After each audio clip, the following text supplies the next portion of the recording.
మార్చి 31 లోపున భారతదేశంలో మావోయిస్టులు లేకుండా చేస్తామని, మావోయిస్టు రహిత, నక్సల్స్ రహిత భారతదేశాన్ని నెలకొల్పుతామని కేంద్ర హోంమంత్రి అమిత్ షా ప్రకటన చేయడం, ఆ ప్రకటనకు అనుగుణంగా పెద్ద ఎత్తున సాయుధ భద్రతా బలగాలు మావోయిస్టు పార్టీ కార్యకలాపాలు సాగుతున్న ప్రాంతాల్లో, రాష్ట్రాల్లో పెద్ద ఎత్తున చుట్టుముట్టి దాడులు చేయడం, ఎన్కౌంటర్లు చేయడం, అట్లాగే చాలామంది ఈ ఒత్తిళ్ల కారణంగా లొంగిపోవడం, లేదా ఈ పంథా సరైనది కాదు, సాయుధ పోరాటం ఇప్పుడు ప్రస్తుత పరిస్థితుల్లో పనికి రాదు అని చెబుతున్న వాళ్ళు, లైక్ మలోజుల వేణు ఇట్లాంటి వాళ్ళు లొంగిపోవడం, ఈ పరిణామాలన్నీ జరుగుతున్నాయి.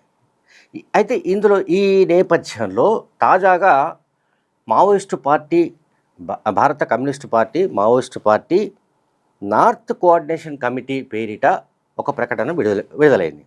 తాజాగా విడుదలైంది ఒక ప్రకటన. దీంతో కేంద్ర హోంశాఖ అప్రమత్తమైనట్టుగా కనిపిస్తోంది. దీని పేరు వచ్చేసి భారత communist party Maoist party, and హిందీలో వాళ్ళు ప్రకటన విడుదల చేశారు.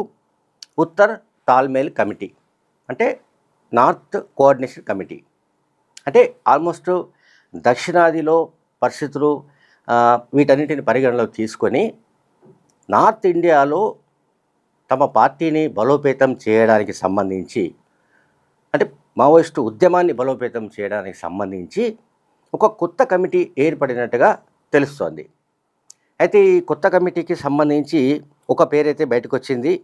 అంటే అతని పేరు వచ్చేసి బల్రాజ్ ఉరుఫ్ బచ్చా ప్రసాద్ సింగ్ అలియాస్ జోగేంద్ర సింగ్, ఇటువంటి పేర్లతో ఒక ప్రకటన విడుదలైంది. సరే, ఈ ప్రకటన ఇప్పుడు కేంద్ర ప్రభుత్వాన్ని కంగారు పెడుతోంది. అంటే కేంద్ర ప్రభుత్వం దీనిపై మొత్తంగా దీన్ని పరిశీలిస్తోంది. ఈ ప్రకటనలు ఎట్లా వస్తున్నాయి, ఎందుకు వస్తున్నాయి, దాదాపు అంతరించిపోతున్నది మావోయిస్ట్ పార్టీ అనుకుంటున్న దశలో మళ్ళీ నార్త్ కోఆర్డినేషన్ కమిటీ ఏమిటి అని కేంద్ర హోంమంత్రిత్వ శాఖ అనేక రకాలుగా స్టడీ చేస్తోంది.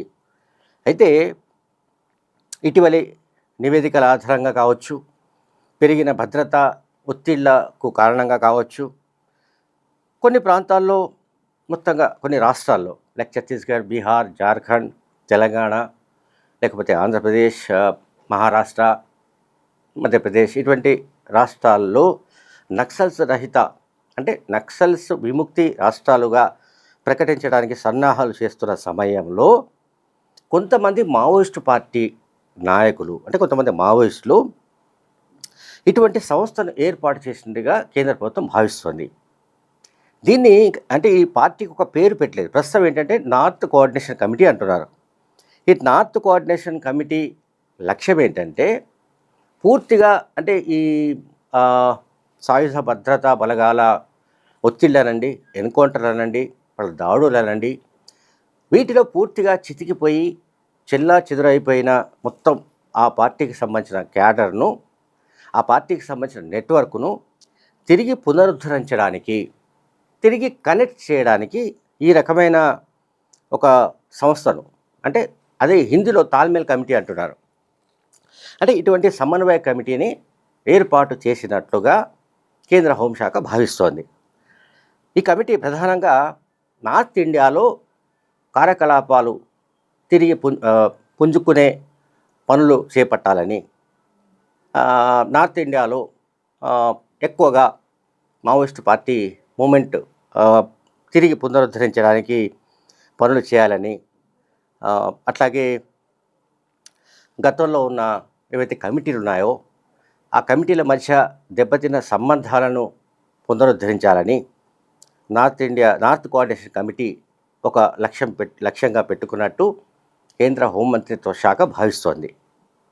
అట్లాగే ఈ కమిటీ, అంటే ఎన్సీసీ, నార్త్ కోఆర్డినేషన్ కమిటీ విచ్ఛిన్నమైపోయిన ప్రాంతాలలో తిరిగి ఏదో రూపంలో పునరుద్ధరించాలని, అంటే పార్టీ కార్యకలాపాలను మళ్ళీ ప్రారంభించాలని, మళ్ళీ నడపాలని, ఈ రకమైన అభిప్రాయాలు ఈ నార్త్ కోఆర్డినేషన్ కమిటీ ప్రకటనలో మనకు కనిపిస్తున్నాయి. అట్లాగే కొత్త శిబిరాలను ఏర్పాటు చేయడం, అంటే గతంలో ఉన్న స్థావరాలన్నీ కేంద్ర హోంశాఖకు తెలుసు. ఆ మేరకు అన్ని స్థావరాలను ఆ, ముట్టడించి ధ్వంసం చేయడం, చాలామంది అగ్రనాయకులు ఎన్కౌంటర్లు చనిపోవడం ఇవన్నీ గమనిస్తున్నాం.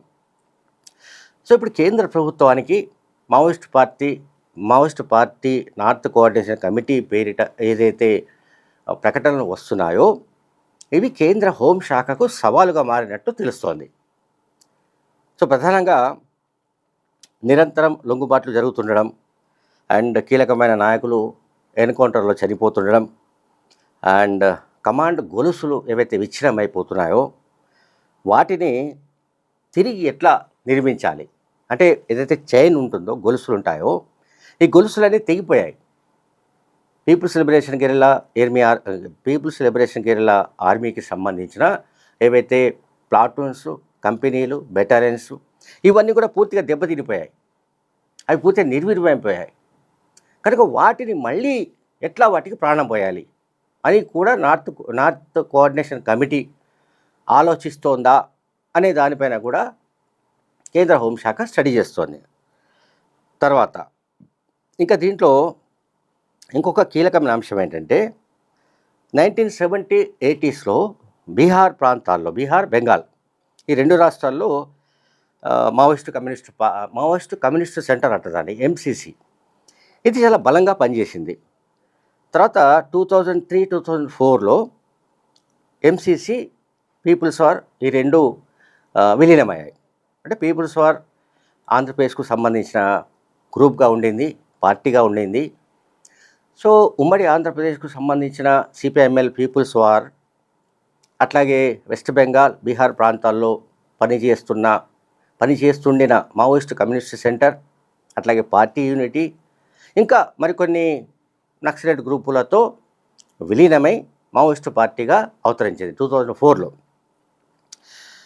అయితే ఆ సమయంలో కూడా లిన్పియావోను సమర్థించే కొంతమంది వ్యక్తులు, కొన్ని శక్తులు, కొన్ని సంస్థలు అంటే చిన్న చిన్న సంస్థలు అంటే ఏవి నక్సలైట్ గ్రూపులకు సంబంధించి ఇవి ఎక్కువగా జార్ఖండ్, బీహార్ అండ్ వెస్ట్ బెంగాల్ ఆ ప్రాంతాల్లో ఉన్న గ్రూపులు అంటే లిన్పియావోను సమర్థించేవాడు. లిన్పియావో ఎవరు అంటే మళ్ళీ కొంత వెనక్కి వెళ్ళాలి. చైనాలో మావోను వ్యతిరేకించిన వాళ్ళలో లిన్పియావో ఉన్నాడు. నిజానికి ఫస్ట్ నుంచి కూడా ఆయన మావోతో పాటు పనిచేశాడు, మావోతో కలిసి పనిచేశాడు, చీఫ్ ఆఫ్ ఆర్మీగా పనిచేశాడు. తీరా ఒక దశలో 1970s తర్వాత మావో సేటుంగ్ను అంటే చైనా చైర్మన్గా ఉన్న మావోను హత్య చేయడానికి కుట్ర పన్నినట్టుగా అతనిపై ఆరోపణలు వచ్చాయి. ఆ సమయంలో అరౌండ్ 1971 ఆ ప్రాంతాల్లో అతను రష్యాకు పారిపోతున్న సమయంలో ఫ్లైట్ క్రాష్ అయ్యి అతను చనిపోయాడు లిన్పియావో. అయితే లిన్పియావో పైన ఉన్న మరికొన్ని ఆరోపణలు ఏంటంటే చైనాలో విప్లవం విజయవంతమైన తర్వాత సాంస్కృతిక విప్లవం కొనసాగుతున్న సమయంలో పెద్ద ఎత్తున అరాచకాలకు, హత్యలకు పాల్పడిన వాళ్లలో, దారుణంగా హింసకు పాల్పడిన వాళ్లలో లిన్పియావో ఒకరుగా చరిత్ర ఉంది. సో లిన్పియావోను మావోయిస్టు పార్టీ క్యాడర్ ఎప్పుడూ సమర్థించదు. అయితే ఇక్కడ పాయింట్ ఏంటంటే ఇప్పుడు ఏదైతే Maoist party north coordination committee అని చెప్తున్నారో ఈ కమిటీలో లిన్పియావో భావజాలం ఉన్న వాళ్ళు, లిన్పియావోను భావజాలాన్ని సమర్థించేవాళ్ళు ఉన్నట్టుగా కూడా కొన్ని హిందీ ఛానళ్లలో వార్తలు వస్తున్నాయి. అంటే ఇది ఇంకా ప్రమాదకరమైన వ్యవహారంగా కూడా కొన్ని వార్తా సంస్థలు తెలియజేస్తున్నాయి. మావోయిస్టు పార్టీ ప్రజా సంఘాలను నమ్మింది. ప్రజా సంఘాల పునాదిగా ఆ పార్టీ అంటే పీపుల్స్ వార్ కావచ్చు, తర్వాత మావోయిస్టు పార్టీగా ఏర్పడిన తర్వాత కూడా ప్రజల్లో ఉంటూ పనిచేయాలని, ప్రజల్ని కూడా సాయుధం చేయాలని ఆ దిశగా ఆ పార్టీ పనిచేసుకుంటూ వెళ్ళింది. ఇప్పుడు మావోయిస్టు పార్టీ అంతరిస్తున్న దశలో నార్త్ కోఆర్డినేషన్ కమిటీ పేరిట ఏర్పడిన పార్టీ అంటామా, సంస్థ అంటామా, ఏదైనా కావచ్చు, ఇది ఇంకా ప్రమాదకరమైనదిగా కేంద్ర హోంశాఖ భావిస్తోంది. బికాస్ నేతో చెప్పినట్టుగా లిన్పియావో గ్రూప్ను గతంలో లిన్పియావో గ్రూపు కొన్ని ప్రాంతాల్లో కార్యకలాపాలు సాగించేది. ఆ గ్రూప్ క్రమంగా అంతరించిపోయింది, అంటే క్రమంగా కనబడకుండా పోయింది. కానీ ఆ ప్రాంతంలో మాత్రం లిన్పియావో సమర్థకులు ఇంకా ఇప్పటికీ ఉన్నట్లుగా కొంతమంది సీనియర్ జర్నలిస్టులు చెప్తున్నారు. సో అటువంటి వాళ్ళ ప్రమేయంతోటే ఈ నార్త్ కోఆర్డినేషన్ కమిటీ ఏర్పడినట్టుగా తెలుస్తోంది. Thank you very much.